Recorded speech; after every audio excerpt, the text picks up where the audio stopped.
friends, and welcome to the first January Ask Abby Dreyer in 2021.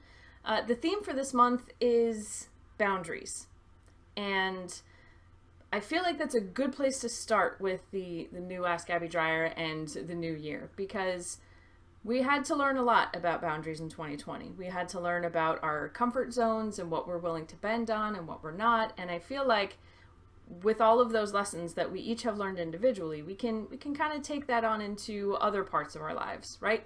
2020, the mask era, right? We had the anti-maskers, we had the lazy maskers, we had the strict maskers, and just that in and of itself helped people understand where their boundaries were in terms of who they would spend time with, right? A boundary is where you are comfortable, and crossing that boundary is where you are not comfortable. What are we comfortable in terms of hugs or no hugs or touches or fist bumps or handshaking, right? All of these things have kind of become heightened in terms of what are you comfortable with in this current environment and what are you not comfortable with. And I think that's a really good lesson that we all learned this year the hard way. And as every lesson that we learn the hard way, we should keep that lesson and continue to learn based on what that original lesson gave us. So what did 2020 teach us about boundaries? 2020 taught us who we're comfortable spending time with based on how they are keeping themselves and their families safe from the virus. We've learned what we're comfortable talking about in terms of social justice and the Black Lives Matter movement. We've learned what we're comfortable having in our backgrounds at work when we have all of our colleagues can see what's going on in our house. We've learned a lot about what our boundaries are.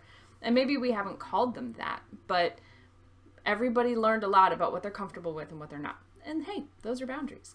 So where are we going to take that now? Where are we going to take I have spent some time thinking about what I'm comfortable with and what I'm uncomfortable with? We've probably all had a lot of uncomfortable conversations about whether or not people can come into our homes, whether we will go to their homes, or whether we will go on an outing outside, depending on how well someone wears a mask, right? There's a lot that we learned, and there's a lot that we've had to communicate about this year. And I think that's a really valuable lesson that we all figured out and are still figuring out. And I think we've learned that some people have different boundaries depending on the person or the situation. And I think it's important to know that there is nuance in that. I heard once that anger is a sign that a boundary has been crossed. So if you're not sure what your boundaries are, think about a time where you just suddenly got really angry at a situation and think about what it was that made you angry. What did someone do or say that crossed a line? Crossing the line is crossing a boundary. So with that knowledge, as you continue to think about what your boundaries are, how are you going to communicate those? What are you going to do with all of this new knowledge that you have about what you're comfortable with and what you're uncomfortable with? Are you going to, as soon as the pandemic's over, forget everything?